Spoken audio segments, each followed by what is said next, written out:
শয়তানের মিশন হচ্ছে আমাদেরকে হতাশ বানানো। মুমিনের ডিকশনারিতে হতাশা নেই। আমাদের শান্তির ঘুম কেড়ে নিছে এই ডিভাইস। আল্লাহর দেয়া ফিতরাতকে ধ্বংস করার সবচেয়ে জঘন্যতম এই নতুন যে আইডিওলজি, এটা হচ্ছে ট্রান্স। আমাদের বোনদেরকে প্ররোচিত করা হচ্ছে, তাদের সামনে আইডিয়া হাজির করা হচ্ছে যে নারী যত বেশি নগ্ন হতে পারে সে তত বড় সাহসী নারী।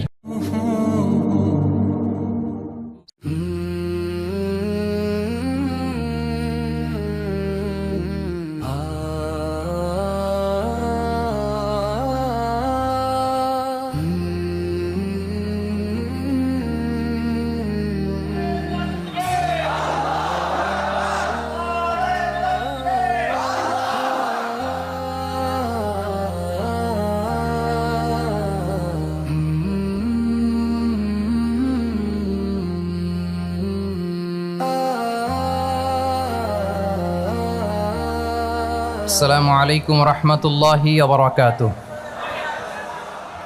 নাহমাদুহু ওয়া নুসাল্লি আলা রাসূলিহিল কারীম, আম্মা বা'দু, ফাআউযু বিল্লাহি মিনাশ শাইতানির রাজীম। বিসমিল্লাহির রহমানির রহিম।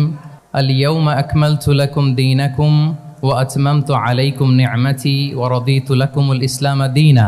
সাদাকাল্লাহুল আযীম। আপনারা খুব চমৎকার সেমিনারের একটা টপিক নির্ধারণ করেছেন যে আধুনিক যুগে ইসলামিক লাইফস্টাইল।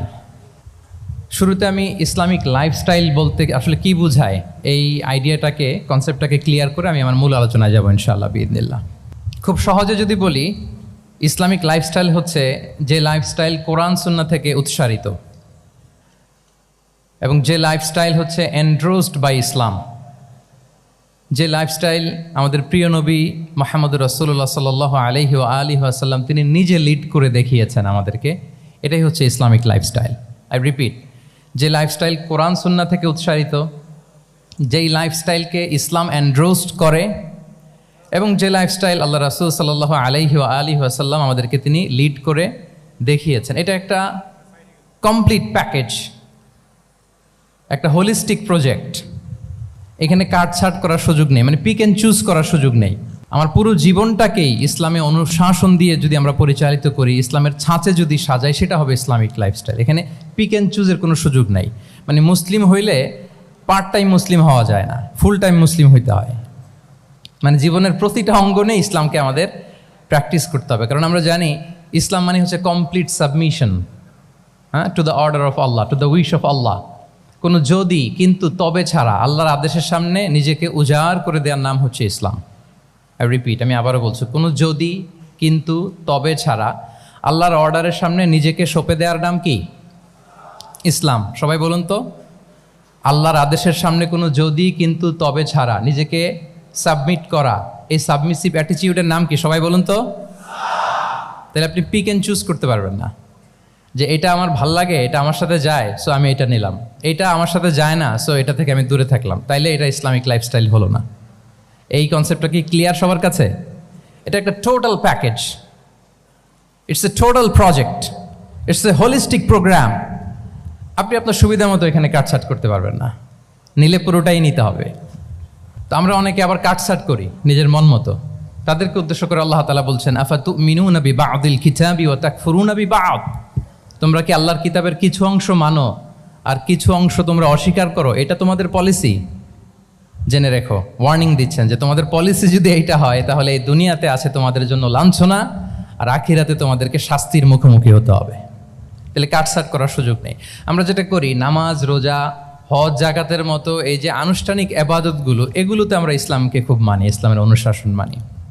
কিন্তু আমাদের ব্যক্তি জীবন, পারিবারিক জীবন, সামাজিক জীবন, আমার ডিলিংসগুলো, আমার ট্রেড, আমার বিজনেস, আমার ব্যবসা, আমার বিয়ে শাদী, আমার বিহেভিয়ার, এগুলোকে অনেক সময় আমরা ইসলামের অনুশাসন অনুযায়ী মানতে চাই না।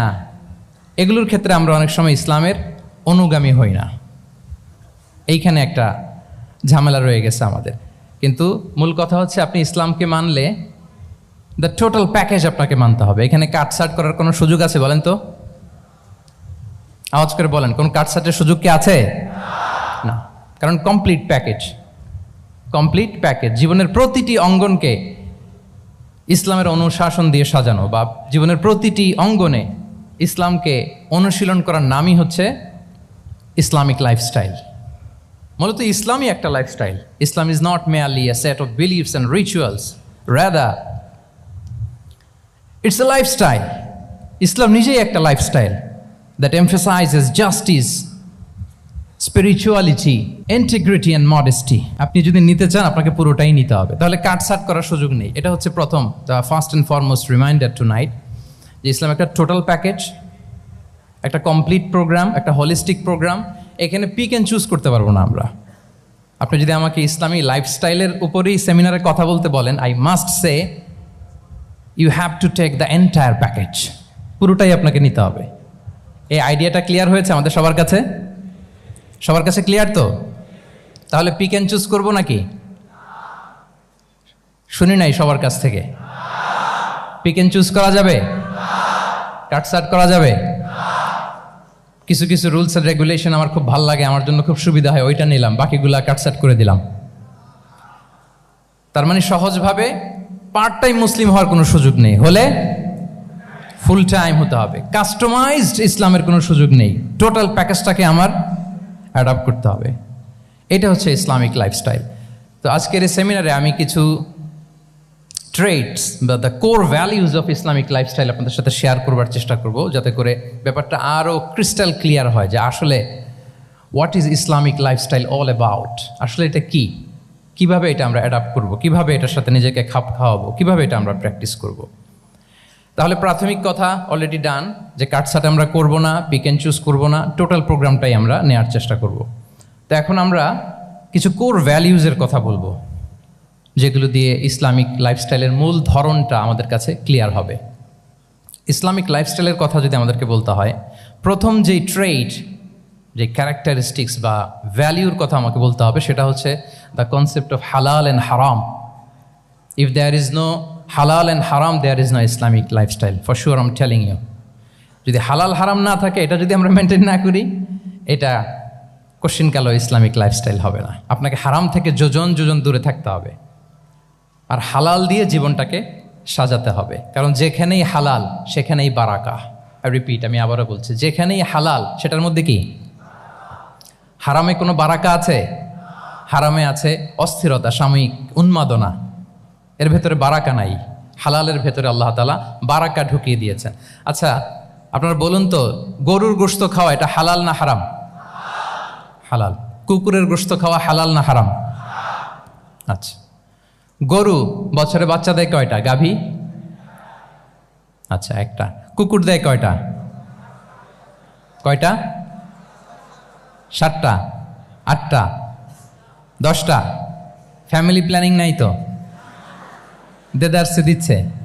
আচ্ছা, গরু হালাল, কুকুর হারাম। গরু বাচ্চা দেয় কয়টা? কুকুর দেদারসে দিচ্ছে। তারপরেও বলেন, আমাদের এই যে বাংলাদেশে আমাদের কুরবানির ঈদে লক্ষ লক্ষ গরু জবাই হয়, বিয়ের অনুষ্ঠানগুলোতে এত গরুর গোশত আমরা খাই, আর প্রতিদিনের চাহিদা মেটানোর জন্য তো কত গরু কোরবানি করা হয়। এরপরেও বলেন, বাংলাদেশে গরু বেশি না কুকুর বেশি?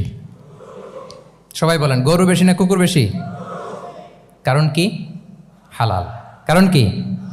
এই হালালে বরকত ঢুকিয়ে দিয়েছে কে? তাহলে if there is no concept of halal and haram, there is no Islamic lifestyle. প্রথম core value of Islamic lifestyle হচ্ছে আপনাকে হালাল দিয়ে আপনার জীবনকে সাজাতে হবে। লা ইয়াদখুলুল জান্নাতা জাসাদুন গুযিয়া বিল হারাম। হারাম খেয়ে বর্ধিষ্ণু যে দেহ, সে দেহ আল্লাহর জান্নাতে প্রবেশ করবে না। মানে whatever you consume, it should be halal. এটা হালাল হইতে হবে। শুধু যেটা আপনি খাচ্ছেন এটাই না, কুলু মিম্মা ফিল আরদি হালালাম তাইয়্যিবা, আল্লাহ তাআলা বলেছেন যেটা কনজিউম করবা হালাল হবে, হালাল হতে হবে।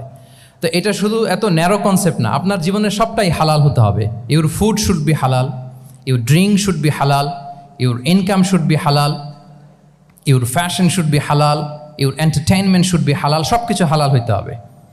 আমরা অনেকে যে ভুলটা করি, আমরা খাওয়ার ক্ষেত্রে শুধু হালাল খুঁজি, এরকম অনেকে করে, কিন্তু অন্যান্য ক্ষেত্রে হালাল হারামের বাজ বিছান নাই। আমি একটা উদাহরণ প্রায়ই দেই, দেখবেন যে আমাদের বাংলাদেশের সরকারি অফিসগুলোতে তো ঘুষ চলে নাকি? আল্লাহ ঘুষ থেকে এই জাতিকে তুমি হেফাজত করো। আচ্ছা, দেখবেন যে আমাদের বিভিন্ন সরকারি অফিসগুলোর মুসলিম কর্মকর্তারা, তারা ওয়াইন খায় না, আমি দেখেছি থাইল্যান্ডে গিয়েছে, চায়না গিয়েছে অফিসের কাজে, ওখানে হালাল রেস্টুরেন্টগুলো খুঁজে, কারণ মুসলিম, তার হালাল খাইতে হবে। তো সে ওয়াইন খায় না, পর্ক খায় না, কারণ ইসলামে এটা হারাম। আবার অনেক হিন্দু কর্মচারী, সে আবার গরুর গোশত খায় না, কারণ কি তার ধর্মে ওইটা হারাম। কিন্তু এই মুসলিম কর্মচারী, হিন্দু কর্মচারী দুইজনের নির্বিশেষে মাশাআল্লাহ ঘুষ খায়। এরকম হয় না? দেখেন, মুসলিম ওয়াইন খায় না, পর্ক খায় না, তার ধর্মে হারাম। আমার হিন্দু ভাই গরুর গোশত খায় না, এটা তার ধর্মে হারাম। কিন্তু ঘুষ আবার দুই ধর্মে হালাল নাকি? হ্যাঁ, হালাল না। তার মানে ওই যে pick and choose, you got the point, right? Pick and choose করেছে যে আমার ধর্মের এই নিয়ম আমি মানবো, কারণ এটা আমার জন্য খুব ফ্লেক্সিবল, এটা খুব ভালো লাগে। কিন্তু যেটা কঠিন হয়ে যাচ্ছে, যেটা তার বিরুদ্ধে দাঁড়াচ্ছে, ওইটা সে মানে না। তাহলে পিক এন্ড চুজ করার কোনো সুযোগ, আমরা আমাদের গোটা জীবনকে হালাল দিয়ে সাজাইতে হবে। তাহলে your lifestyle will be Islamic lifestyle. এই কথাটা কি বুঝতে পেরেছেন? তাহলে ইউর ফুড শুড বি হালাল, ইউর ড্রিঙ্ক শুড বি হালাল, ইউর ফ্যাশন শুড বি হালাল, ইউর ইনকাম শুড বি হালাল, ইউর এন্টারটেনমেন্ট শুড বি হালাল, even your relationship should be হালাল। ব্যাপার কি? এটার এত আওয়াজ বেড়ে গেল।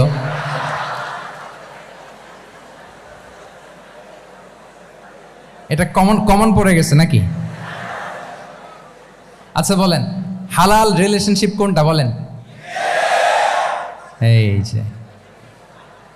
এই তো আসল জায়গায় হাত দিছি বোধহয়।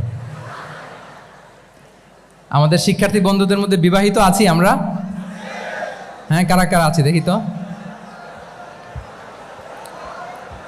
মাশাআল্লাহ, মাশাআল্লাহ, ঠিক আছে, ঠিক আছে।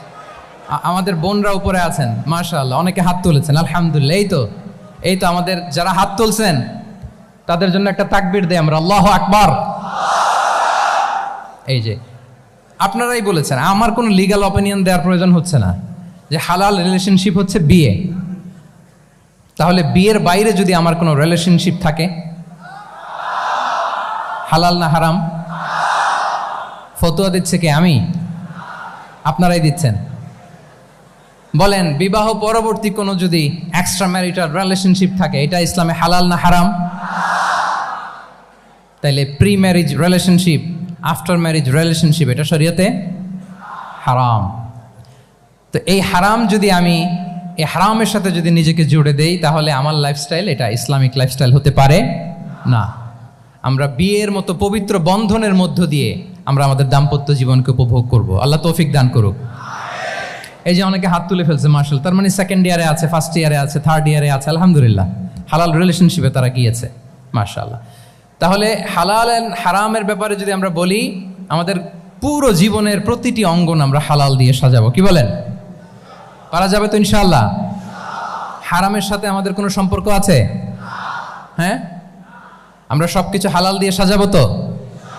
হারামকে আমরা না বলে দিব না, নো। আজকের এই জহির রায়হান মিলনায়তনের এই হলরুম থেকে হারামকে আমরা লাল কার্ড দেখাই দিলাম। কি বলেন? হারামকে আমরা নো বলবো, আওয়াজ করে বলুন নো। ওকে, নো টু হারাম। তাহলে the concept of halal and হারাম আশা করি আমাদের কাছে ক্লিয়ার। আমরা হালাল দিয়ে নিজেদের জীবনকে সাজাবো, হারামের সাথে আমাদের কোনো সম্পর্ক নাই। তাহলে একটা ট্রেইট আমরা শেয়ার করলাম, একটা কোর ভ্যালিউ শেয়ার করলাম, যে আমরা যদি হালাল মেনটেন করতে পারি আমাদের জীবনে, এটা হচ্ছে one of the core values of Islamic lifestyle. 2 নম্বর হচ্ছে, ইসলামিক লাইফস্টাইলটা বেসিকলি এটা একটা প্রোডাক্টিভ লাইফস্টাইল। ইসলামী লাইফস্টাইল আমাদেরকে প্রোডাক্টিভ হতে উদ্বুদ্ধ করে।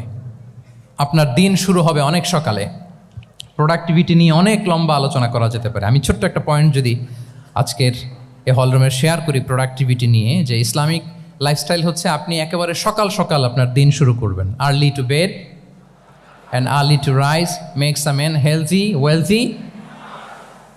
সবাই তো শিখেছি এটা, যে আগে আগে ঘুমোতে যাও, আগে আগে ঘুম থেকে জাগো, তুমি ধনী হবে, তারপর তুমি প্রজ্ঞাবান হবে, তুমি সুস্বাস্থ্যের অধিকারী হবে।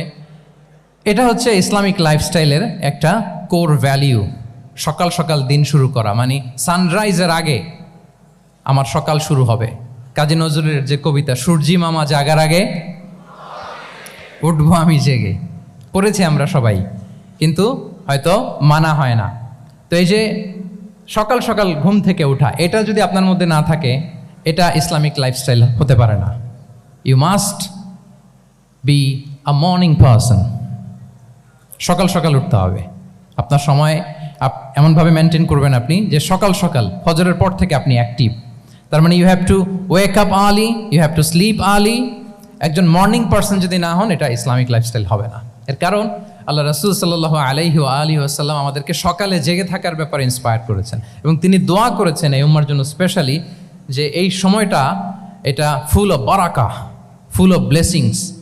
তিনি দোয়া করেছেন আল্লাহুম্মা বারিক লি উম্মতি ফি বুকুরিহা। আল্লাহ এই উম্মতের বুকুরটা মানে সকালের সময়টা, লেটস সে সানরাইজের পরে 3-4 ঘন্টা, এই সময়টাকে আল্লাহ আপনি বরকত দিয়ে ভরে দেন। এই সময়টাতে ঘুমানো যাবে না, এটা হচ্ছে বরকতের সময়। এবং আল্লাহ রাসূল সাল্লাল্লাহু আলাইহি সাল্লাম যদি কোনো সামরিক অভিযান প্রেরণ করতেন, এই টাইমে প্রেরণ করতেন, এই বকুরের টাইমে। এবং সাহাবারা তাদের কোনো ট্রেড ক্যারাভান, ব্যবসায়িক কাফেলা যখন সেন্ড করতেন, এই টাইমটাতে সেন্ড করতেন, কারণ এই টাইমটাতে বারাকা। তো এখন নিজের সাথে মিলিয়ে নেন যে এই টাইমটাতে আমরা কি করি। আমি জানি না আপনাদের কি অভ্যাস। আমি এসে তো শুনলাম যে জাহাঙ্গীরনগর বিশ্ববিদ্যালয়ে নাকি যতজন শিক্ষার্থী ততজনের জন্য এখানে আবাসনের ব্যবস্থা আছে। বাংলাদেশের কোনো ইউনিভার্সিটিতে নাকি এটা নেই। আলহামদুলিল্লাহ, অসাধারণ প্রিভিলেজ, এখানে অনেক সুন্দর সুযোগ। তো এখন বলেন আপনাদের সকালের রুটিন কি? বলেন, ঘুমিয়ে থাকেন না জেগে থাকেন? হ্যাঁ, আচ্ছা, ফজরের পরে আমরা ঘুমাই কারা কারা দেখি? সর্বনাশ। আচ্ছা ঠিক আছে, হাত নামান। আচ্ছা, ফজরের পরে আমরা একটু এক্সারসাইজ করি, পড়াশোনা করতে বসি কারা কারা? মাশাআল্লাহ, আছে কিছু, ঠিক আছে, হাত নামান। এবার 2 বারের 1 বারও যারা হাত তোলেননি তারা হাত তোলেন। আপনারা কি করেন? এইটা হ্যাঁ, ডিভাইস। তো সম্মানিত সুধী মণ্ডলী, আল্লাহুম্মা বারিক লি উম্মতি ফি বুকুরিহা। আপনারা আমাকে এনেছেন ইসলামিক লাইফস্টাইল নিয়ে বলতে, তো আমাকে বলতেই হবে ফজরের পরে ঘুমানো চলবে। প্রথমে আমরা হারামকে না বলে দিলাম, এবার আমরা না করে দিব কোনটাকে? হ্যাঁ, ফজরের পরে আজকে থেকে কোনো ঘুম চলবে। আমি এখানে জবরদস্তি করব না, শুধু আপনাদের সামনে আমি প্রেজেন্ট করছি। যদি সেমিনারের যে টপিক নিয়ে আপনারা শুনতে এসেছেন, এটা যদি আপনি অ্যাডাপ্ট করতে চান, অনুশীলন করতে চান, হ্যাঁ, ফজরের পরে আজকে থেকে কোনো ঘুম চলবে। এই সময়টাতে অনেক বারাকা আছে। তো কি করতে হবে? এটার জন্য আগে আগে ঘুমোতে হবে। কি বলেন? অনেকে ফজরের এই বরকতময় সময়টা তারা ঘুমাতে ঘুমাতে মিস করে। এর কারণ দেরিতে ঘুমোতে যাওয়া। আগে আগে ঘুমানোর অভ্যাস করতে হবে। কিন্তু আগে তো ঘুম আসে না, তাই না? এই যে ডিভাইস আমাদেরকে ঘুমাতে দেয় না, আমাদের শান্তির ঘুম কেড়ে নিছে এই ডিভাইস। এই ডিভাইস অ্যাডিকশন, স্ক্রিন আসক্তি, এই স্ক্রিন আসক্তি আমাদের শান্তির ঘুমকে কি করেছে? কেড়ে নিয়েছে। আল্লাহ তাআলা রাতকে বানিয়েছেন ঘুমের জন্য। ওয়াজআলনা লাইলা লিবাসা। লিবাস মানে আবরণ। আমি রাতকে বানিয়েছি পোশাকের মতো আবরণ করে, যে আবরণ রাত্রিবেলা নিঝুম নিস্তব্ধ অন্ধকার দিয়ে ছেয়ে দেয়। ফলে মেলাটিন নামে একটা হরমোন নিঃসরিত হয়, আমাদের ঘুম ঘুম ভাব আসে। ঘুমের জন্য আল্লাহ তৈরি করেছেন রাতকে। এরপরে আল্লাহ তাআলা বললেন ওয়াজআলনা নাহারা মাআশা। আর দিনকে বানিয়েছি আমি প্রাণ চঞ্চল করে, দিনে আমরা কাজ করব। তাহলে রাতে আগে আগে ঘুম, আর দিনের বেলা আল্লাহ তাআলা আমাদেরকে কাজ করার জন্য সৃষ্টি করেছেন। কিন্তু এই সাইকেলটাকে আমরা ঘুরাই ফেলছি। রাতে যত দেরি করে আপনি ঘুমাবেন, সকালে ঠিক তত দেরি করে আমাকে উঠতে হয়, ঠিক কিনা বলেন? তাহলে ফজরের পর বকুর পিরিয়ড অফ টাইমটাকে কাজে লাগাতে হলে রাতে আমাদেরকে আগে ঘুমাতে যেতে হবে। রাতে কি করতে হবে? আগে ঘুমোতে যেতে হবে। তাহলে 1 নম্বরে কি বললাম? কনসেপ্ট অফ হালাল এন্ড হারাম। 2 নম্বরে বললাম প্রোডাক্টিভিটি। ইসলামিক লাইফস্টাইল হচ্ছে একটা প্রোডাক্টিভ লাইফস্টাইল। এটা মেনটেন করতে হলে প্রোডাক্টিভিটির অনেক কথা। একটা কথা হচ্ছে সকাল সকাল আপনার দিন শুরু করুন। কি পাওয়া যাবে তো ইনশাআল্লাহ? সবাই একসাথে পড়ে ইনশাআল্লাহ। এই যে আমাদের দেরি করে রাতে ঘুম আসে, স্ক্রিন আসক্তি, এই ডিভাইস আমাদের আরামের ঘুম কেড়ে নিছে কেন জানেন? এর কারণ হচ্ছে আল্লাহর দেয়া যে ফিতরাত, এই ফিতরাতকে আমরা উল্টে দিয়েছি। ফিতরাত শব্দটার সাথে আপনাদের পরিচয় আছে? হ্যাঁ, the innate characteristics of a human being. একটা মানুষের যে ক্যারেক্টারিস্টিক্স, যে ইননেট স্বভাব দিয়ে আল্লাহ তাআলা তৈরি করেছেন, নেচার, এটাকে আরবিতে বলে ফিতরাত। এই ফিতরাতের বিরুদ্ধে কিছু করা যাবে না। ইসলামিক লাইফস্টাইল হচ্ছে ফিতরা বেসড লাইফস্টাইল। ফিতরাতাল্লাহিল্লাতী ফাতারান নাসা আলাইহা লা তাবদীলা লিখালকিল্লাহ। আল্লাহর প্রকৃতির অনুসরণ করো, যে প্রকৃতি দিয়ে তিনি মানুষকে সৃষ্টি করেছেন। আর আল্লাহর সৃষ্টি কাঠামোর মধ্যে কোনো পরিবর্তন, কোনো বিকৃতি নেই। সুবহানাল্লাহ বিহামদি। তা আমরা এই ফিতরাতকে চেঞ্জ করে দেওয়ার কারণে এই ঝামেলা। আমরা সবাই এই ফিতরাতের উপর জন্মেছি। কুল্লু মাউলুদিন ইউলাদু আলাল ফিতরা ফাআবাওয়াহ ইউহাউবিদানিহি আও ইউনাসসিরানিহি আও ইউমাজ্জিসানিহি। প্রতিটি নিউ বর্ন বেবি তারা ফিতরাতের উপর জন্মায়, মানে নবজাতক সন্তান ইসলামের উপর জন্মায়। কিন্তু বাবা মা তাকে হয় ইহুদি বানায়, নাসারা বানায় বা অগ্নি উপাসক বানায়।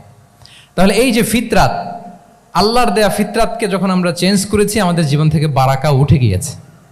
ফিতরাতকে যদি আরো সহজ করে আমি আপনাদেরকে বুঝাই, তাহলে ফিতরাত হচ্ছে যা কিছু স্বাভাবিক, যা কিছু কল্যাণকর, যা কিছু ভালো, তাই ফিতরাত। আই রিপিট, সুপ্রিয় শিক্ষার্থী বন্ধুরা, ফিতরাত হচ্ছে যা কিছু স্বাভাবিক, যা কিছু ভালো, যা কিছু কল্যাণকর, তাই কি? তাই ফিতরাত। এই যে এখন আরবি কোন মাস চলছে বলেন তো? রজব। এই রজব মাসের ২৬ তারিখ দিবাগত রাত্রে আল্লাহ রাসূল সাল্লাল্লাহু আলাইহি ওয়াসাল্লাম ঊর্ধ্ব জগতের একটা ভিজিটে গিয়েছিলেন। আমরা জানি না সবাই? হ্যাঁ, ইসরা মেরাজের কথা আমরা জানি। সো এই মেরাজ রজনীতে আল্লাহ রাসূল সাল্লাল্লাহু আলাইহি ওয়াসাল্লাম ফিতরাত, মানে what is the essence of ফিতরা, এটা বোঝানোর জন্য হাদিসটা আমি শেয়ার করছি। মেরাজে যখন গেলেন, জিবরিল আলাইহিস সালাম ওনাকে 2টা পেয়ালা দিলেন। তিনি বললেন, উচিচু বি ইনাআইন, আমাকে 2টি পেয়ালা দেয়া হলো। ফি আহাদিহিমা লাবান ওয়া ফিল আখারি খামর। এক পেয়ালায় ছিল দুধ, আরেক পেয়ালায় ছিল মদ। ফা আখাযতুল লাবান ওয়া শারিবতু। যখন 2টা অপশন দেয়া হলো, 2টা পেয়ালা, আমি দুধের পেয়ালাটা নিলাম এবং সেটা পান করলাম। তখন জিবরিল আলাইহিস সালাম বললেন, আসাবতাল ফিতরা, মানে you are guided to the ফিতরা, আপনি সঠিকটাই নিয়েছেন। যেটা ফিতরা, যেটা নেওয়া উচিত, আপনি ওইটাই নিয়েছেন। তাহলে এখন আরো সহজ হবে। যদি 2টা পেয়ালা দেয়া হয়, একটা মদের পেয়ালা আর একটা দুধের পেয়ালা, তো আমরা নিব কোনটা বলেন? হ্যাঁ, তাইলেই ফিতরা হবে। তাহলে কি হবে? তাহলে যেটা স্বাভাবিক, যেটা কল্যাণকর, যেটা আমাদের জন্য ভালো, সেটা হচ্ছে ফিতরাত। তাহলে মদের পেয়ালা, দুধের পেয়ালা, কোনটা নিব? সবাই নিব তো নাকি? আমাদের রুচির যে দুর্ভিক্ষ চলতেছে, অনেকে মদের পেয়ালাই নিয়ে নিবে। কি বলেন? আছে না একদল, তারা কি করে? ওইটা চুজ করে ফেলবে। এবার বলেন, আমরা কোন পেয়ালা নিব, মদের না দুধের? আমাদের ঐতিহ্য, আমাদের রুচি, আমাদের মূল্যবোধকে ধ্বংসের যত আয়োজন দরকার, সব সেট আপ চারদিকে আছে। আল্লাহর ফিতরাতকে ধ্বংস করে দেওয়ার শয়তানি সব আয়োজন আমাদের চারিদিকে। বাট আপনাকে রাইট থিংটা চুজ করতে হবে। তাহলে রাসূল সাল্লাল্লাহু আলাইহি ওয়াসাল্লামকে দুধ দেয়া হলো, মদ দেয়া হলো, তিনি নিলেন দুধের পেয়ালা। তাহলে এটা হচ্ছে ফিতরাত। এটা কি? ফিতরাত। এভাবে সব কিছু চেঞ্জ করে দেয়া হয়েছে।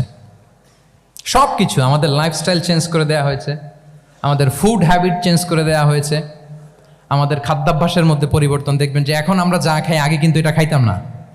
এখন আমরা প্রসেসড ফুড খাই, হ্যাঁ, ফাস্ট ফুড খাই, জেনেটিক্যালি মডিফাইড যে ফুডগুলো আমরা খাই, এরপরে ল্যাব মিট, কত যে ভয়ঙ্কর। আপনারা জেনে থাকবার কথা যে ল্যাবে তৈরি মাংস দেখেছেন নাকি আপনারা?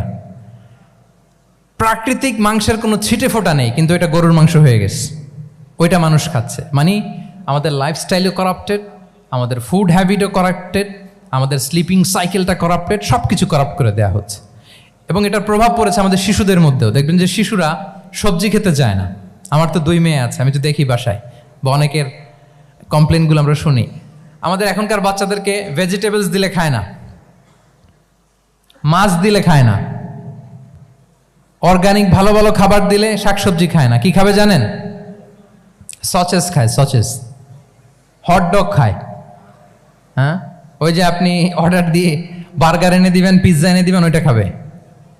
তারপর ইনস্ট্যান্ট নুডলস খাবে, স্যুপ খাবে, ফ্রোজেন যত মিল আছে এগুলো খাবে, টিনজাত খাবার যেগুলো দীর্ঘদিন সংরক্ষণ করে রাখা হয়। তো বলেন, আজ থেকে 30 বছর আগে আমাদের বড়রা কিংবা আমাদের শিশুরা, আমরা কেউ কি এই খাবার খেয়েছি বলেন তো? আওয়াজ করেন, খেয়েছি কেউ? They changed the entire system. কেন আমরা ইসলামিক লাইফস্টাইল নিয়ে কথা বলছি এখন? কারণ আমাদের পুরো সিস্টেমটাই, আমাদের পুরো ফিতরাতটাই ওরা চেঞ্জ করে দিয়েছে। তারপর ডিভাইস ছাড়া বাচ্চারা খেতে চায় না, কার্টুন দেখে দেখে খাওয়াতে হয় ওদের। কি বলেন? আচ্ছা বলেন তো, আজ থেকে 30 বছর পেছনে ব্যাক টু দ্য হিস্ট্রিতে যদি আমরা যাই, 70-এর দশকে, 80-র দশকে বাংলাদেশের কোনো একটা গ্রামের কথা, একটা পল্লীর কথা আপনি একটু চিন্তা করেন তো। রাত 8টার দিকে, 9টার দিকে আপনি ওই গ্রামের কাউকে খুঁজে পাবেন? 70-এর দশকে, 80-র দশকে একটা গ্রামের পরিবেশের কথা যদি চিন্তা করেন, রাত 8টায় সবার কি অবস্থা বলেন তো? আপনি তো ঘুম খুঁজে পান না, আপনার তো ইনসমনিয়া। আমাদের এখন ট্যাবলেট খাওয়া লাগে না ঘুমের জন্য? আমাদের তো ইনসমনিয়া হয়ে গেছে এখন। কিন্তু আজ থেকে বেশি দূরে না, 30 বছর আগের একটা গ্রামীণ পরিবেশের রাত 8টার পরিবেশ হচ্ছে সবাই ঘুম। আমরা তারও 2 বা 3 ঘন্টা পরে ডিনার করব, কিন্তু ওনাদের মাগরিবের আগে বা পরে ডিনার করে ফেলছে। এশার নামাজ পড়েই কি 1-2 জন না, পুরো গ্রাম জামাতে ঘুম। পুরো গ্রাম জামাতের সাথে ঘুম। তো যে লোকটা 8টার দিকে ঘুমালো, উঠবে কখন বলেন? রাত 3টার পরে ওর ঘুম আসবে? আর হ্যাঁ, ঘুমেরও তো একটা লজ্জা শরমের ব্যাপার আছে। আর কত থাকবে এখানে? কি বলেন? আপনি তো ঘুমাতে যান রাত 2টায়। আর আজ থেকে 30 বছর আগে আমার বাংলাদেশের একটা গ্রামীণ পরিবেশে রাত 8টার দিকে সবাই ঘুম। আমরা এখন যেই টাইমটাতে ঘুমোতে যাই, ওই সময় ওনাদের অর্ধেক ঘুম শেষ। ফজরের নামাজ পড়ে আমাদের বাপ চাচারা কি করতো? হ্যাঁ, একটু ব্যাক টু দ্য হিস্ট্রিতে তাকান না। ফজরের নামাজ পড়ে এক বল পান্তা ভাত খাইতো। আমরা তো এখন এতটুক খাইলে আমাদের এটা বার্ন করার জন্য দৌড়াইতে হয় 5 কিলো, জিমনেশিয়ামে যাইতে হয়, কত আয়োজন, কত ওয়ার্কআউট করা লাগে। এক বল কাঁচামরিচ দিয়ে, পোড়ামরিচ দিয়ে ভাত খেয়ে চলে যাইতো ফসল খেতে। দুপুরে আবার এক বল, খাইতে বসলেই এক বল। আমরা সারা মাসে খেতে পারি না এক বল। আচ্ছা, কি খেত? খাওয়ার আইটেমটা দেখেন তো। কোনো ফরমালিন আছে? কথা বলেন। কোনো মেডিসিন ছিল না, একেবারে ফ্রেশ, হ্যাঁ, পিওর অর্গানিক। নিজেদের মাঠ থেকে আনা যে ধান, ঢেকি ছাটার ধান দিয়ে ভাত খেত। বাড়ির পুকুরের মাছ, কোনো ফরমালিন নাই। নিজের চাষ করা সবজি খেত, গোয়ালের দুধ খেত। আমরা অনেকে মনে করি যে আমাদের এই যে সায়েন্স অ্যান্ড টেকনোলজিক্যাল অ্যাডভান্সমেন্টের যুগে আমরা বোধহয় খুব সুখে আছি। আমাদের দাদা পরদাদারা বোধহয় এত সুখ করে যায় নাই। ওনারা যে সুখ করে গেছে তা আমরা চোখেও দেখি নাই। আমার দাদা পরদাদারা যে সুখে লাইফ লিড করেছে তার অর্ধেকও আমরা করতে পারি না। তারাই আসলে শান্তির, সুখের, আনন্দের সময়টা তারা কাটিয়েছে। তাহলে সম্মানিত সুধীমণ্ডলী, পুরো আমি আপনাদেরকে বোঝানোর চেষ্টা করছি যে ইসলামিক লাইফস্টাইল নিয়ে why we should talk about Islamic lifestyle. কারণ পুরো সিস্টেমটাকে তারা কলাপস করেছে, করাপ্ট করেছে। ওদের ফুড হ্যাবিট, ওদের লাইফস্টাইল, ওদের স্লিপিং স্টাইল সব চেঞ্জ করেছে। তো এই জন্য আল্লাহর দেয়া ফিতরাতকে যেন আমরা প্রিজার্ভ করি, আমরা সচেতন হই। এখনই যদি সচেতন না হই, ডিজাস্টার আমাদের জন্য অপেক্ষা করছে। Just wait and see. তাহলে ইসলামিক লাইফস্টাইল হচ্ছে একটা ফিতরা বেসড লাইফস্টাইল। এই ফিতরাকে আমাদেরকে প্রিজার্ভ করতে হবে। তাহলে 3টা পয়েন্ট বলে ফেলছি অলরেডি, যদি আপনাদের মনে থাকে। প্রথমে কি বলেছিলাম? হালাল, হালাল দিয়ে জীবন সাজাবো। 2 নম্বরে প্রোডাক্টিভিটির জন্য কি করব? রাতে দেরি করে ঘুমাবো। তাহলে আগে আগে ঘুমাবো, ফলে আগে আগে ঘুম থেকে জেগে কাজ শুরু করব। 3 নম্বরে ফিতরা, মানে আল্লাহর দেয়া প্রাকৃতিক যে নিয়ম, মানে আলোর সাথে সাথে আমার জীবন শুরু, আলো নাই আমিও ঘুমায় পড়বো। কি বলেন? আপনি উন্নত দেশে তো তাই হয়। জাপানে আমি কয়েকবার গিয়েছি, আগে আগে ঘুমায় পড়ে। ইভেন আমেরিকাতে আমি কয়েকবার গিয়েছি, অনেক অনেক শহরে 8টার পরে সুপার শপ বন্ধ, 8টার পরে ঘুম এরা। আমরা হাঁটছি কোন দিকে? আমরা একটু নিজেদেরকে প্রশ্ন করি। তাহলে 3 নাম্বার হচ্ছে ফিতরা বেসড যে লাইফস্টাইল, এটার দিকে আমাদেরকে ফিরে আসতে হবে। 4 নাম্বার হচ্ছে মডেস্টি, শালীনতা। One of the core values of Islamic lifestyle. এই শালীনতা আমরা হারাতে বসেছি। মডেস্টি বললে অনেকে শুধু কাপড় চোপড় নিয়ে চিন্তা করে যে ছোট কাপড়, বড় কাপড়। Modesty is not about only clothing, but also your behaviour, your dealing, your overall character. শুধু আপনি মডেস্টি, শালীনতা বললে কাপড় চোপড় নিয়ে চিন্তা করবেন না। এটা আপনার মডেস্টি ইন ইউর স্পিচ, আপনার কথার মধ্যেও শব্দ চয়নে মডেস্টি থাকতে হবে, আপনার বিহেভিয়ারে মডেস্টি থাকতে হবে, আপনার ডিলিংসে মডেস্টি থাকতে হবে। এই শালীনতা আমরা হারাচ্ছি। তার বিপরীতে আমাদের সমাজে অশ্লীলতার প্রসার হচ্ছে, লাজুকতা হারিয়ে যাচ্ছে। লাজুকতা, লজ্জা শরম থাকা, এটা যে কত বড় নেয়ামা, যেই জাতি একবার এটা হারিয়ে ফেলে আর কোনো কিছু দিয়ে জোড়াতালি দিয়ে এটা তারা রিভাইভ করতে পারে না। এই যে ওয়েস্ট তো এখন যা যা আমাদেরকে শিখাইছে, যেটাকে আমরা স্ট্যান্ডার্ড মনে করি, আবার তারা ফিরতেছে। এই যে ডিভাইসের কথা বলছি না, আপনি অস্ট্রেলিয়ার খোঁজ খবর নেন, যারা খোঁজ নিয়েছেন তারা জানেন আন্ডার 16 কোনো বাচ্চা সোশ্যাল মিডিয়া ইউজ করতে পারে না অস্ট্রেলিয়াতে। 1 মাস অ্যাপ্লাই করে, কান্ট্রি ওয়াইড অ্যাপ্লাই করে দেখায় ফেলছে। Facebook, including Facebook, WhatsApp, Twitter, TikTok, 10টা অ্যাপস যেগুলো বাচ্চাদের মধ্যে এডিকশন নিয়ে আসে, এগুলো সব বন্ধ। জানেন এই নিউজটা? জানেন? মানে ফিরতেছে, উল্টা ফিরতেছে। এই যে শালীনতার কথা আমরা বলি, এটা হারাচ্ছে। রাসূল সাল্লাল্লাহু আলাইহি ওয়াসাল্লাম বলেন, যার শালীনতা নাই, ইযা লাম তাস্তাহি ফাসনা মা শি'তা, যখন তোমার লজ্জা শরম থাকবে না, যা মনে চায় তাই করো। শিশু মোহাম্মদ চলে গেল সেই বনু সাআদে, ছোট্ট মোহাম্মদ কাঁদে না কখনো, ক্ষুধা লাগলেও কাঁদে না, ব্যথা পেলেও কাঁদে না। কিন্তু ছোট্ট মোহাম্মদের প্রাইভেটসের জায়গা থেকে কাপড়টা যখন সরে যেত, শিশু মোহাম্মদ কেঁদে দিত। সুবহানাল্লাহ, শালীনতা। ইযা লাম তাস্তাহি ফাসনা মা শি'তা। রাসূল সাল্লাল্লাহু আলাইহি ওয়াসাল্লাম বলেছেন, যদি তোমার লজ্জা শরম না থাকে, লজ্জা শরমের মাথা যদি তুমি খাও, তুমি সব করতে পারবা, তোমাকে দিয়ে সব সম্ভব। তাহলে এই শালীনতা, এটা অনেক বড় নেয়ামা।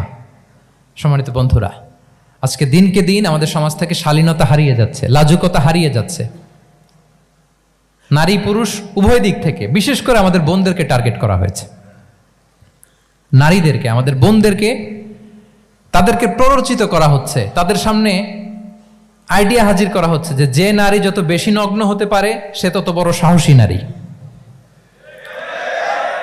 বলেন, আমাদের সমাজে পত্রপত্রিকা আপনারা দেখেন না এটা? যে নারী নিজেকে যত এক্সপোজ করবে সে তত বড় কি সাহসী নারী, এই তকমা তাকে দেয়া হচ্ছে। এটা টোটাল কমপ্লিট শয়তানের একটা মিশন। শয়তানের প্রথম মিশন হচ্ছে বনি আদমকে বিবস্ত্র করা। কি করা? আল্লাহ তাআলা আদম আলাইহিস সালাম, হাওয়া আলাইহিস সালামকে বলেছিলেন যে নিষিদ্ধ গাছ যেও না, খেও না। শয়তানের প্ররোচনায় খেয়ে ফেলেছিলেন, সাথে সাথে জান্নাতের পোশাক খুলে পড়েছে। তার মানে শয়তানের প্রথম মিশন হচ্ছে মানুষকে কি করা? নগ্ন করা। মানুষকে কি করা? নগ্ন করা। তাহলে আমাদের বোনদেরকে এমন ভাবে তাদের সামনে উপস্থাপন করা হচ্ছে, প্ররোচিত করা হচ্ছে, এবং বলা হচ্ছে নগ্নতার পথে যে বেশি হাঁটে সে নাকি তত সাহসী নারী। নাউযুবিল্লাহি মিন যালিক। তাহলে এই যে মানব জাতিকে বস্ত্রহীন করা, এটা শয়তানের একটা মিশন। তার বিপরীতে ইসলাম নারীকে সম্মান দিয়েছে, সম্মান করেছে। যে ঘরে প্রথমে কন্যা জন্মায়, খায়রুকুম মান বুখিরা বিল উনসা, সে ঘরটাকে আল্লাহ তাআলা বরকতময় করে দেয়। 2 সন্তান তো 2 জান্নাতের দরজা ওপেন। 2 কন্যা সন্তান, 3 কন্যা সন্তান তো 3টা জান্নাতের দরজা ওপেন। সুবহানাল্লাহ। স্ত্রী হয়ে যখন ঘরে যাবে, যে ব্যক্তি তার স্ত্রীর কাছে সেরা, পরিবারের কাছে সেরা, সে সবার কাছে সেরা, সে আল্লাহর কাছে সেরা। সুবহানাল্লাহ। এবং কোনো মা যদি সন্তান জন্ম দিতে যে মারা যায়, কিয়ামতের দিন আল্লাহ তাআলা ওই মাকে শহীদদের কাতারে দাঁড় করাবেন। আর যদি সেফলি সন্তান ভূমিষ্ঠ হয়, আল্লাহ বলে মায়ের পায়ের নিচে ওই সন্তানের বেহেশত। সুবহানাল্লাহ। কিভাবে নারীর স্টেটাস, মর্যাদাকে ইসলাম বাড়িয়েছে। এবং এই যে ইসলাম যে নারীকে যে ভিআইপি হিসেবে কনসিডার করে, হ্যাঁ, ইসলামের দেয়া নারীর ড্রেস কোড নিয়ে আমাদের অনেকের কত কথা, কত ক্রিটিক। এটা কেন করে? কারণ Islam consider women as a queen.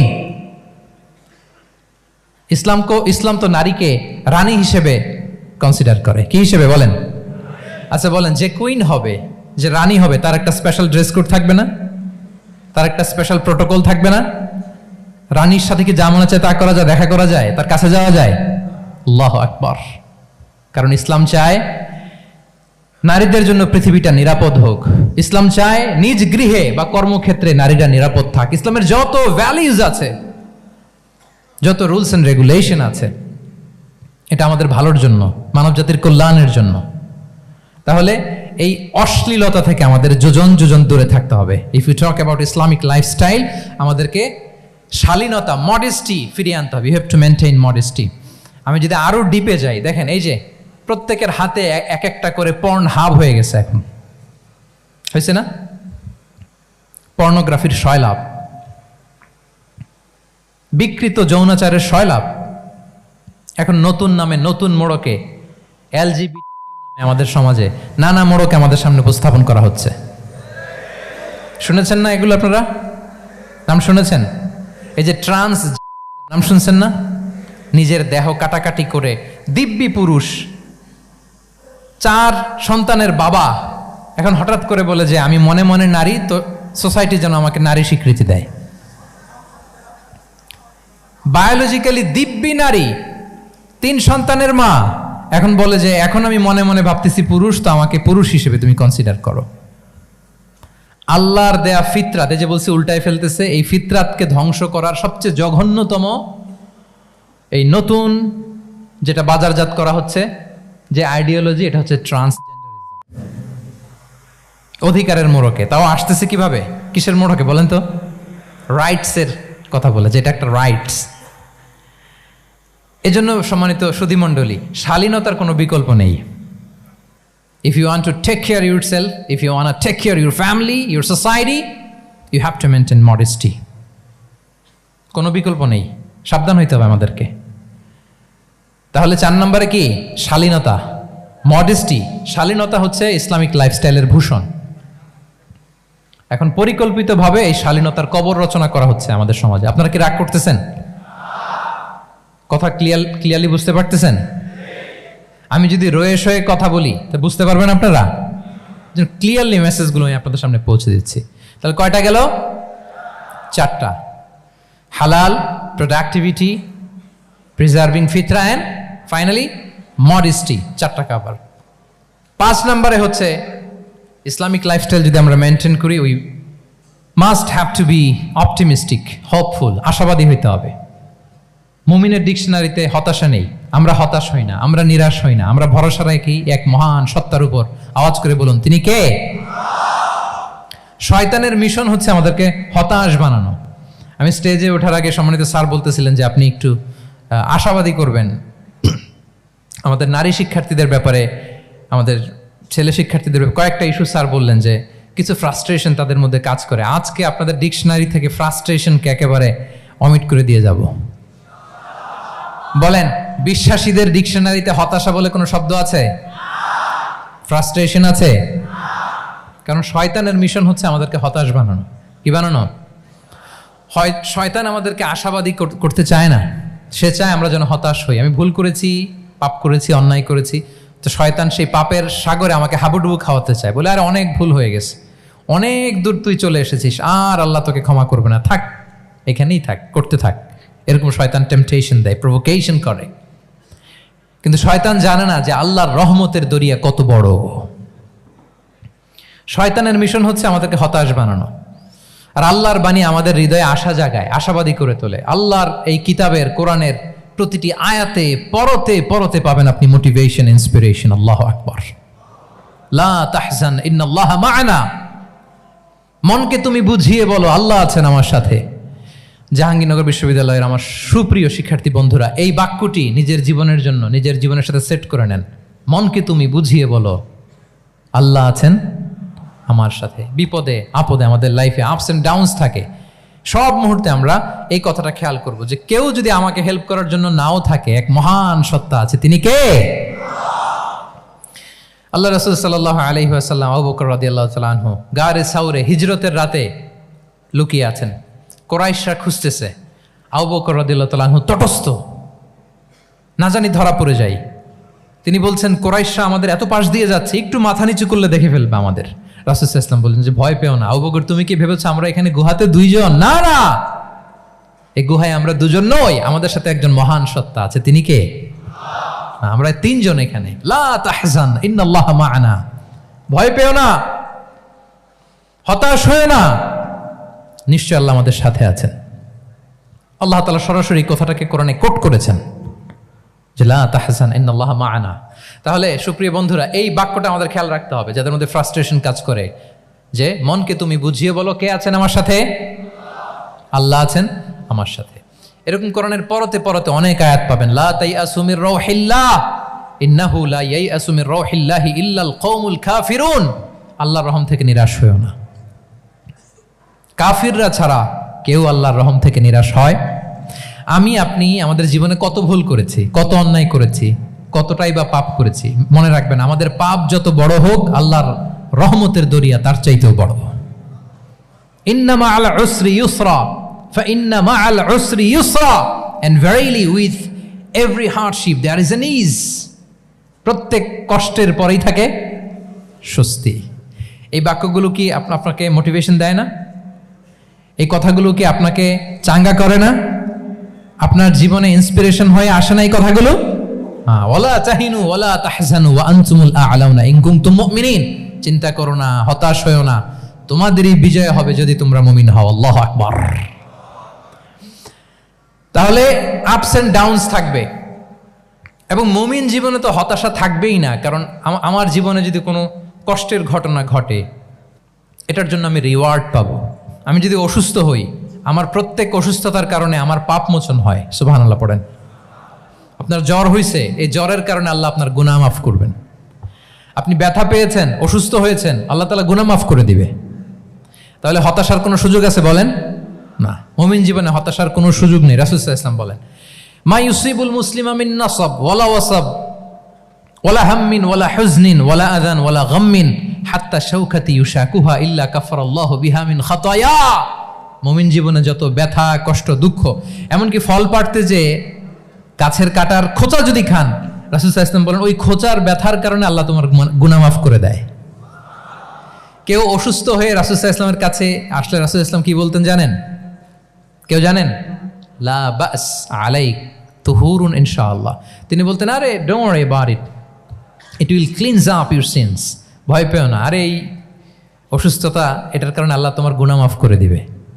সুবহানাল্লাহ। তাহলে অসুস্থ ব্যক্তি আর উজ্জীবিত হতো না? রাসূল সাল্লাল্লাহু আলাইহি ওয়াসাল্লাম অসুস্থ ব্যক্তিকে দেখলেই মাথায় হাত বুলিয়ে দিতেন, দোয়া করতেন, আল্লাহুম্মা রাব্বান নাস আযহিবিল বাস ইশফি আনতা শাফি, দোয়া করে দিতেন।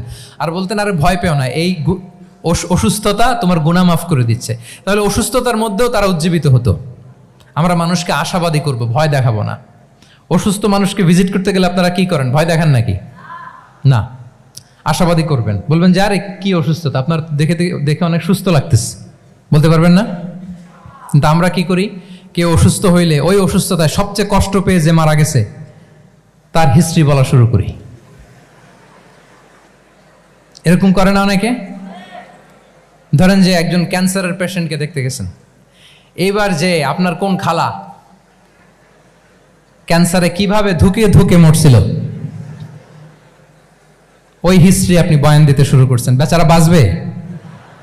যা একটু সুস্থ ছিল ওইটাও তো অসুস্থ বানাই দিচ্ছেন। কি বলেন? তাহলে ইসলাম আমাদেরকে আশাবাদী করে। প্রিয় ভাই এবং বোনেরা, কি করে? আশাবাদী করে। আমরা যদি আমাদের কোনো প্রিয়জনকে হারাই, আমরা আশাবাদী হয়েই হারাই, কারণ তাকে আমি চিরকালের জন্য হারাচ্ছি না। আপনি আপনার আব্বাকে হারাচ্ছেন, তো কি হয়েছে? বাপ হারায় তো কাঁদবে নাস্তিক। কি বলেন? নাস্তিকদের তো মরার পরে নাকি আর কিছু নাই। হ্যাঁ, দেখবেন আপনাদের সামনে সামনে অনেক কিছু বলে যে কিছু নাই, যা দেখি না, বিশ্বাস করি না। একা একা যখন মৃত্যুর পরে কি হবে চিন্তা করে ওর দম বন্ধ হয়ে আসে। ইসলাম মানুষকে আশাবাদী করে। দেখেন আমরা কত দূর দেখি, কত দূর ভাবি। আমার দাদা মারা গেছে, এটা আমার কোনো টেনশনেরই কারণ না, কারণ আমি সবসময় ভাবি আমার দাদাকে আমি ওপারে যেয়ে পাবো। আমার আব্বাকে আমি হারিয়েছি, তো ওপারে পাবো। আমার বন্ধুকে আমি হারিয়েছি, কাছের বন্ধুটা যে আমার জন্য খুব ইন্সপিরেশন ছিল, সাময়িক বিচ্ছেদ এটা আমাদের জন্য, কারণ আমরা ওই জগতে বিশ্বাস করি। আল্লাহু আকবার। তাহলে হতাশা আমাদের ডিকশনারিতে আজকে থেকে রাখা যাবে। ইসলামিক লাইফস্টাইল যদি মেনটেন করতে চান, you have to be optimistic. Clear কথাটা? আচ্ছা, এরপরে গ্রেটফুলনেস, 6 নাম্বার। গ্রেটফুলনেস, আপনাকে কৃতজ্ঞ হইতে হবে, শুকরগুজার হইতে হবে। আমরা অনেকে কমপ্লেইন করি খুব বেশি, না এটা ভুল। সম্মানিত সুধী মণ্ডলী, be grateful with what you have. যা আছে এটা নিয়ে শুকরগুজার হন, আপনার জীবনটাকে আল্লাহ সুন্দর করবে। তাহলে কমপ্লেইন করবো না, আমরা শুকরগুজার হব। রাসূল সাল্লাল্লাহু আলাইহি ওয়াসাল্লাম বলেছেন, তোমার চেয়ে যে খারাপ অবস্থানে আছে তার দিকে তাকাও, যে ভালো আছে তার দিকে তাকিও না। হ্যাঁ, যে ভালো আছে তার মতো আপনি হওয়ার চেষ্টা করবেন। আপনার গোল থাকবে। I am not talking about the goals and plans, your plan and goal should be bigger and bigger. But আপনি ও খুব ধনী, ও খুব ভালো আছে, এটা দেখে কষ্ট পাবেন না। কারণ আপনি খেয়াল করেন যে আপনার চেয়ে অনেক খারাপ অবস্থানে আছে অনেকে, ওর দিকে তাকালে দেখবেন যে আপনার আর খারাপ লাগতেছে না। শেখ সাদি রাহিমাহুল্লাহ, বিখ্যাত কবি, নাম শুনেছেন না? ওনার একবার পায়ে দেওয়ার মতো জুতা ছিল না। কি ছিল না? সবাই বলুন, কি ছিল না? জুতা। তো উনি একবার রাস্তা দিয়ে হাঁটতেছেন, হঠাৎ দেখেন এক লোকের দুইটা পাই নাই। কি নাই? শুকরগুজার হলেন, চিৎকার করে বললেন আলহামদুলিল্লাহ, যে আল্লাহ অনেক ভালো আছি, আমার জুতা নাই এজন্য মন খারাপ, ওর তো পাই নাই। হ্যাঁ, এজন্য বেঁচে যে আছি এজন্যই আলহামদুলিল্লাহ। লা ইন শাকারতুম লা আযীদান্নাকুম ওয়া লা ইন কাফারতুম ইন্না আযাবি লাশাদীদ। আল্লাহ বলেন যদি শুকরিয়া করো, শুকরগুজার হও, আমি আল্লাহ নিয়ামত বাড়িয়ে দেব। যদি না শুকরি করো, জেনে রাখো আমার শাস্তি কঠিন। তাহলে বেঁচে যে আছি এজন্যই কি পড়া উচিত? জাহাঙ্গীরনগর বিশ্ববিদ্যালয় আওয়াজ করেন, বেঁচে যে আছি এজন্য কি পড়বো? আপনি যে অবস্থানে থেকে খুশি না, ভাল লাগে না আপনার, যে হায় রে আমি তো লুজার, আমার কিচ্ছু নাই, আপনার এই অবস্থানে পৌঁছাটা অনেকের জন্য স্বপ্ন। মানে যেটা পেয়ে আপনি হ্যাপি না, অতটুকু হইতে পারাটা অনেকের কি স্বপ্ন। আপনাকে যদি জিজ্ঞেস করি ভাই কি চান, কি লাগবে বলেন, কি চান? তা আপনি বলবেন যে শেখ আমি ধনী হইতে চাই, আমার একটা ব্রাইট ক্যারিয়ার চাই, আমি টাকা চাই, আমি খ্যাতি চাই, আমি ক্ষমতা চাই, এটা চাই। কত যে চাওয়ার ফিরিস্তি আমাদের।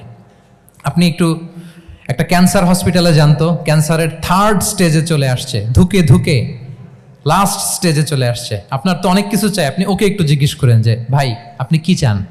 ও টাকা চায় না? ক্যান্সারের রোগী টাকা চাবে? খ্যাতি চাবে? ব্রাইট ক্যারিয়ার চায়?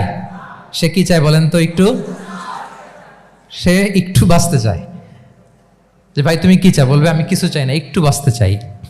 বার্ন ইউনিটে যদি কখনো যাওয়ার সুযোগ হয়, দেখবেন যে চিৎকার করে তারা, এত কষ্ট, এই দহনের কারণে এত কষ্ট, তারা চিৎকার করতে থাকে হসপিটালকে কাঁপিয়ে। আপনি ওকে একটু জিজ্ঞেস করবেন ভাই কি চাও? বলেন তোর চাওয়াটা কি? ও শুধু বাঁচতে চায়, কিন্তু ওই বেঁচে থাকা নিয়ে তো আমাদের কোনো ফিলিংসই নাই। আমরা যে বেঁচে আছি এটা যে শুকরগুজার হওয়ার অনেক বড় একটা কারণ, আমরা এরকম করে ভাবিই না। এজন্য সুপ্রিয় সুধী মণ্ডলী, আমরা যে বেঁচে আছি এজন্য আলহামদুলিল্লাহ। শুধু বেঁচে থাকার কারণে আমরা কি পড়বো? তাহলে গ্রেটফুলনেস। আপনি যদি ইসলামিক লাইফস্টাইলে নিজেকে অভ্যস্ত করতে চান, আপনার যেমনি অপটিমিস্টিক হইতে হবে, অ্যাট দ্য সেম টাইম আপনাকে কি হইতে হবে? গ্রেটফুল হইতে হবে। 7 নম্বরে তাওয়াক্কুল। Put you trust on Allah, because only he can help you, only he can protect you. And when you put you trust on Allah, you are in a divine shield. আপনি যখন আল্লাহর উপর নিজেকে ন্যস্ত করেন, আপনি একটা ডিভাইন, একটা প্রোটেকশনের ভেতরে থাকেন। বিশ্বাসীরা কি করে? আল্লাহর উপর ভরসা করে। কি করে? কার উপর? তদবিরের উপর, লবিংয়ের উপর, মামা চাচা। তাহলে আল্লাহর উপর ভরসা হবে। কার উপর? ফাইদা আযামতা ফাতাওয়াক্কাল আলাল্লাহ। আল্লাহর উপর ভরসা করব। এমনকি ঘর থেকে বের হওয়ার সময় রাসূল সাল্লাল্লাহু আলাইহি ওয়াসাল্লাম আমাদেরকে বলেছেন আল্লাহর উপর তাওয়াক্কুল করো। আমরা কি দোয়া পড়ি বলেন তো ঘর থেকে বের হয়ে? বিসমিল্লাহি তাওয়াক্কালতু আলাল্লাহ। এই তাওয়াক্কুল নিয়ে আমাদের অনেক মিসকনসেপশন আছে। আমাদের মধ্যে একটা প্রবণতা আছে, অনেকে বলে যে যা হবে হবে, আল্লাহ ভরসা। বলে যে যা হবে হবে, কি ভরসা? কথা বলতে হবে তো আমার সাথে। আপনার কি বোরিং হচ্ছেন? ওরে আল্লাহ, অনেক রাত হয়ে গেছে, তো শেষ করে দেই তাহলে। আর কয়েক মিনিটের মধ্যে শেষ করবো ইনশাআল্লাহ। তাহলে অনেকের মধ্যে একটা প্রবণতা আছে, তারা বলে যে যা হয়েছে হয়েছে, কি ভরসা? যা করে আল্লাহ, আল্লাহ ভরসা। এটা it's not the concept of তাওয়াক্কুল। এটা তাওয়াক্কুল নয়। ইসলামে তাওয়াক্কুল is always at the second step. The first step is your effort. প্রথমে আপনি চেষ্টা করবেন, এরপরে আপনি আল্লাহর উপর তাওয়াক্কুল করুন। কিছু না করে যদি বলেন আমি আল্লাহ ভরসা, এটা আল্লাহ ভরসা হয়েছে? এটা আপনার মন গড়া একটা কথা হয়েছে, কিন্তু এটা তাওয়াক্কুল হয়?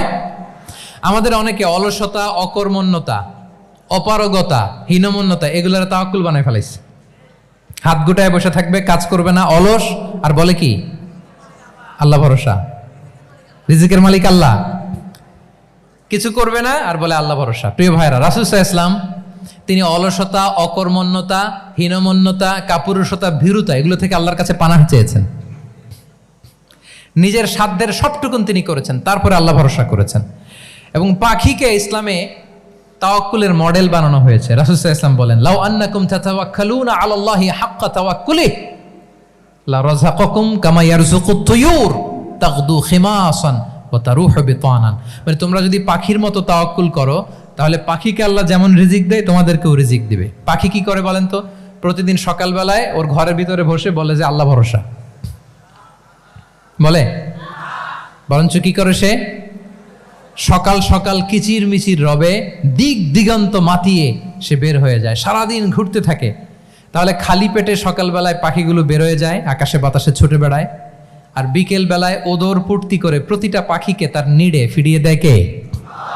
আপনারা তো বোঝা অনেক সহজ। আপনাদের জাহাঙ্গীরনগর এটা তো নাকি পাখিদের অভয়ারণ্য শুনলাম আমি, কখনো আসা হয়নি আমার, দিনের বেলা আসা দরকার ছিল, তাহলে আপনাদের ক্যাম্পাস বিউটি আমি দেখতে পেতাম।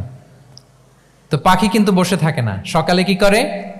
খালি পেটে পাখিগুলো বেরিয়ে যায়, ওরা ওদের রোল প্লে করে, চেষ্টা করে, এরপরে বিকেলবেলা ওদর পূর্তি করে তাদেরকে নিড়ে ফিরিয়ে দেয় কে? তাহলে পাখিকে তাওয়াক্কুলের মডেল বানানো হয়েছে। আপনি হাত গুটিয়ে বসে থেকে বললেন আল্লাহ ভরসা, এটা হয়েছে না।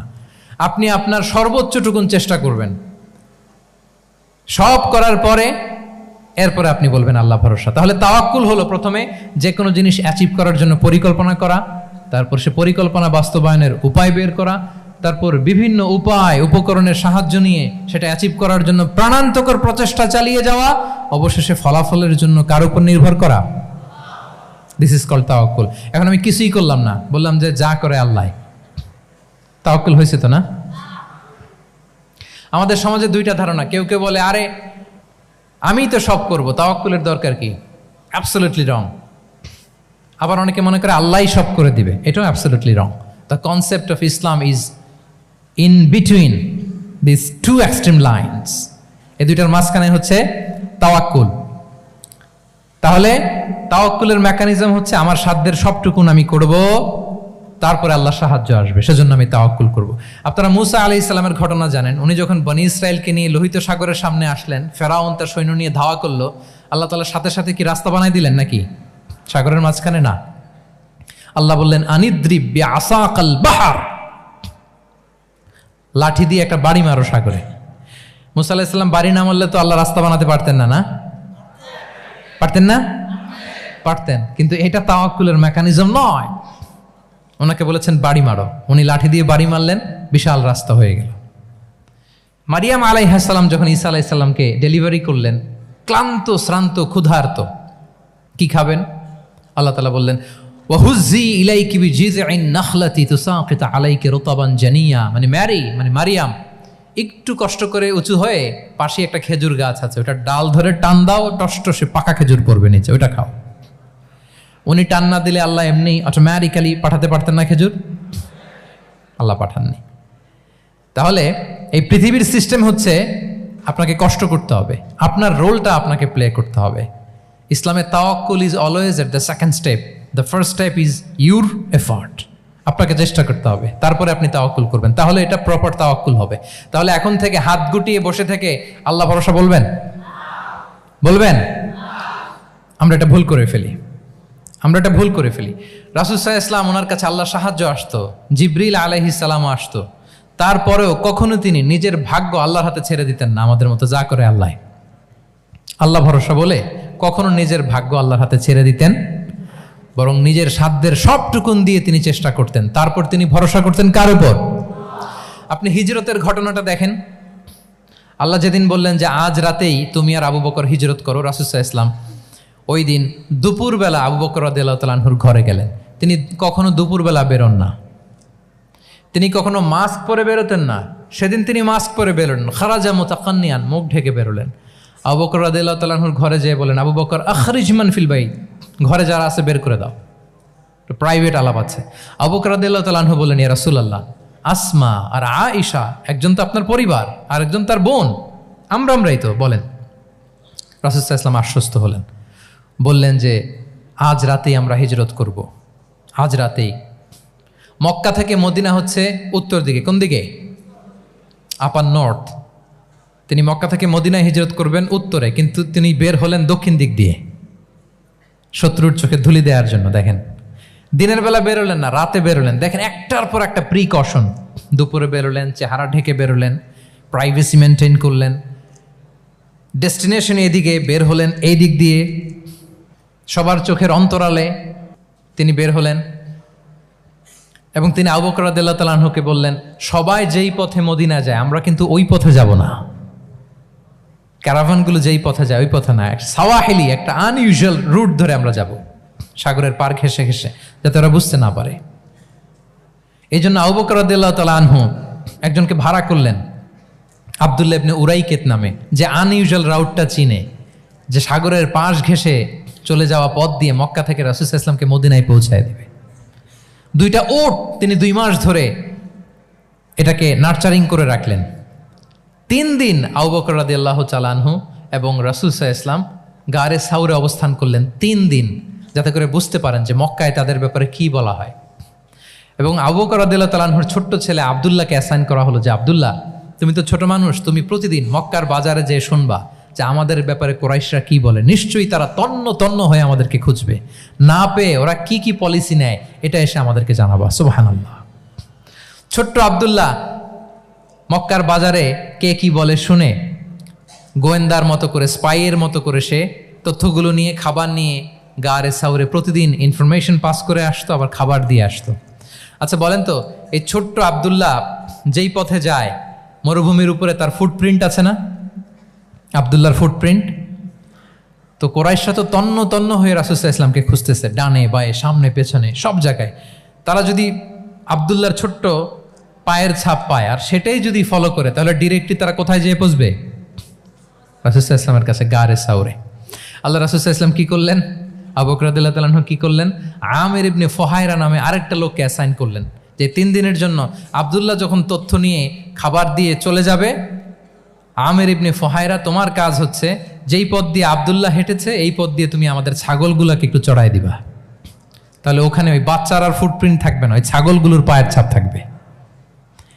অনেক লম্বা ঘটনা, এরকম একটার পর একটা প্রিকশন আল্লাহ রাসূল সাল্লাল্লাহু আলাইহি ওয়াসাল্লাম এবং আবু বকর রাদিয়াল্লাহু তাআলা আনহু ওনারা নিয়ে তারপরে হিজরতের পথে রওনা হয়েছেন। এবং যখন রওনা হয়েছেন, রাসূল সাল্লাল্লাহু আলাইহি ওয়াসাল্লাম আর ডানে বায়ে তাকান না, তিনি কোরআন তেলাওয়াত করছিলেন। হি ওয়াজ রিসাইটিং দ্য কোরআন, কারণ now he is in the state of তাওয়াক্কুল। এখন তিনি তাওয়াক্কুল করতেছেন। তাহলে বলেন তো, তাওয়াক্কুল কি শুরুতে না শেষে? তারপরে কতটা শেষে? আপনার চেষ্টা, আপনার তদবির, আপনার লবিং, আপনার এফর্ট, আপনার সাধ্যের নাগালে থাকা সব কিছু উজাড় করে দেওয়ার পরে আপনি বলবেন তাওয়াক্কালতু। আমরা করি কি? আমরা কি করি? আল্লাহ ভরসা। ভাই, কি প্ল্যান আপনার? হুজুর, আল্লাহ ভরসা। এবার বলেন, এটা হয়েছে? এটা কি আসলে দ্য প্রপার কনসেপ্ট অফ তাওয়াক্কুল হয়েছে প্রিয় ভাই এবং বোনেরা? হয় নাই। কারণ তাওয়াক্কুল is always at the second step. The first step is your effort. আপনি আপনার সাধ্যের সবটুকু করবেন, তারপর কি করবেন? ক্লিয়ার? সব শেষ কথা হচ্ছে, আপনি যদি ইসলামিক লাইফস্টাইল মেনটেন করতে চান, আপনাকে উম্মাহ সেন্ট্রিক অ্যাটিটিউডের অধিকারী হইতে হবে। উম্মাহ সেন্ট্রিক। আমাদের মুসলিম উম্মাহ একটা দুঃখী উম্মাহ, নেতৃত্বহীন উম্মাহ, বলিষ্ঠ নেতৃত্বের অভাবে এদিক থেকে লাথি মারলে আমরা এদিকে যাই, এদিক থেকে মারলে এদিকে যাই। শুধু একটা স্ট্রং লিডারশিপের অভাব, ঠিক কিনা বলেন? এই যে আমাদের রোহিঙ্গা ভাইয়েরা 1 মিলিয়ন আসছে, 10 লাখ, এখন বোধহয় 2 মিলিয়ন প্লাস হয়ে গেছে বা 3 মিলিয়ন হয়ে গেছে। আমি গত মাসে গিয়েছিলাম রোহিঙ্গা ক্যাম্পে দেখার জন্য তাদের কি অবস্থা। এমন মানবতার জীবনযাপন তারা করতেছে। ধর্মে তারা কোন ধর্মের বলেন তো? আমাদের ভাই, আমাদের বোনেরা, তাদের কোনো সলিউশন নাই। কাশ্মীরের ভাই বোনদের কি অবস্থা দেখেন তো। আর গাজার অবস্থা নাই বা বললাম। পাখির মতো গুলি করে মারা হয়েছে, মসজিদ ধ্বংস করা হয়েছে, এমনকি খ্রিস্টানদের গির্জা ধ্বংস করা হয়েছে। একটা লিডারশিপের, একটা স্ট্রং লিডারশিপের অভাবে আজকে আমাদের এই অবস্থা। এজন্য আপনি যদি ইসলামিক লাইফস্টাইলের কথা বলেন, অফকোর্স আপনাকে উম্মাহ সেন্ট্রিক মেন্টালিটির হতে হবে। এই দুঃখী উম্মাকে নিয়ে আপনার প্রজেক্ট থাকতে হবে। আমরা আমাদের নিজেদের শক্তি, সম্ভাবনা, ঐতিহ্য এগুলো একেবারে ভুলতে বসেছি। আমরা যে যোদ্ধা ছিলাম, আমরা যে বিজয়ী ছিলাম, আমরা বেমালুম ভুলিয়ে গিয়েছি। জ্ঞান বিজ্ঞানে একসময় আমরা লিড দিয়েছি, ঠিক কিনা বলেন? আমাদের জাবির ইবনে হাইয়ান ছিল, আমাদের আল বিরুনি ছিল, আমাদের আল ইদ্রিসি ছিল, আমাদের আল ফারাবি ছিল। এই নলেজ এখন ওয়েস্টে ট্রান্সফার হয়েছে, সেই নলেজ আবার ট্রান্সফার হয়ে আমাদের করতলগত একদিন হবে ইনশাআল্লাহ। তো এই প্রজেক্ট তো আমাদের নাই, একদিন যে আমাদের হাতে আসবে, হুজুর আল্লাহ ভরসা নাকি? শুধু আল্লাহ ভরসা বলে বসে থাকলে হবে? সেলফ সেন্টার্ড হওয়া যাবে না, উম্মাহ সেন্ট্রিক আমাদেরকে হইতে হবে। উম্মার জন্য আপনার হৃদয়ে একটা দরদ থাকতে হবে, অন্যের জন্য কাজ করার একটা মেন্টালিটি আমাদের গ্রো করতে হবে। যারা অন্যের জন্য করে তারা জানে যে এটাতে কি সুখ, কি মজা। আপনি অন্যকে দান করে দেখেন, একটা সুখানুভূতি আপনার মধ্যে কাজ করবে। এবং রাসূল সাল্লাল্লাহু আলাইহি ওয়াসাল্লাম বলেন, আল্লাহু ফি আউনিল আবদি মা দামাল আবদু ফি আউনি আখিহি। আল্লাহ তাআলা ততক্ষণ পর্যন্ত বান্দার সাহায্যে থাকে, ওই বান্দার, যতক্ষণ পর্যন্ত এই বান্দা তার ভাইয়ের সাহায্যে থাকে। এজন্য আমাদের প্রতিটি কাজে, পদক্ষেপে আমাদের নির্যাতিত ভাইয়েরা যেন তারা আমাদের চিন্তায় থাকে, তারা যেন আমাদের দোয়ায় থাকে, আমাদের সহযোগিতায় থাকে, এবং উম্মার জাগরণে যেন নিবেদিত হয় আমাদের সকল এফোর্ট, সকল প্রজেক্ট, সকল প্রচেষ্টা। কি পারা যাবে কিনা বলেন? উম্মার জন্য এরকম স্যাক্রিফাইসিং মেন্টালিটি আমাদের থাকার দরকার আছে না নাই বলেন? তাহলে উম্মা সেন্ট্রিক মেন্টালিটি আমাদের করতে হবে সম্মানিত সুধী মণ্ডলী। তাহলে ইসলামিক লাইফস্টাইল নিয়ে যদি আমরা কথা বলি, আমাদের উম্মা সেন্ট্রিক হওয়ার কোনো বিকল্প নাই। আমি যদি পুরো আলোচনার সামারি করি, তাহলে বলতে হবে, শুরুতে আমি যেটা বলেছিলাম যে এখানে পিক অ্যান্ড চুজ করে ইসলামিক লাইফস্টাইল অ্যাডাপ্ট করার আমাদের কোনো সুযোগ, মনে আছে যে কথা দিয়ে শুরু করেছিলাম? পিক অ্যান্ড চুজ করা যাবে? মন মতো না, পুরোটাই মানতে হবে।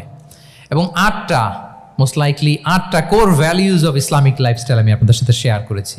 একটু যদি রিকল করি, 1 নম্বরে কি বলেছিলাম বলেন তো? হালাল, হালাল মেনটেন করতে হবে, হারামের সাথে আমাদের কোনো সম্পর্ক। 2 নম্বরে প্রোডাক্টিভিটি। 3 নম্বরে ফিতরা বেসড লাইফস্টাইল হতে হবে। 4 নম্বরে মডেস্টি। 5 নম্বরে হতাশ হওয়া যাবে না, মনকে তুমি বুঝিয়ে বলো আল্লাহ আছেন আমার সাথে, অপটিমিজম। তারপরে আল্লাহর উপর ভরসা করা, গ্রেটফুলনেস। 7 নম্বরে